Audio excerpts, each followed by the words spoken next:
Paano ba malaman kung nakakonekto ang ating cellphone sa ibang devices? Nakadalasan, isa rin ito sa dahilan kung bakit nahahack ang ating account. Panoorin lang ang video tutorial na ito. Pindutin ang settings ng inyong phone. At mag-scroll down at pindutin ang Google.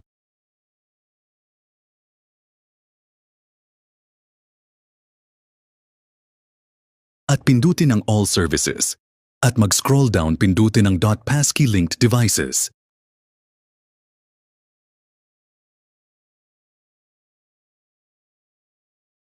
Yan po so far, no device found naman ang phone ko. At kung nakakonect naman po ang inyong .phone sa ibang devices, ay pindutin ang Clear at pindutin ang Yes. Ganyan lang po ang kailangan nating gawin para ma-monitor natin palagi ang ating device at para maiwasan na rin na ma-hack ang inyong account. Sana may natutunan. Thank you for watching.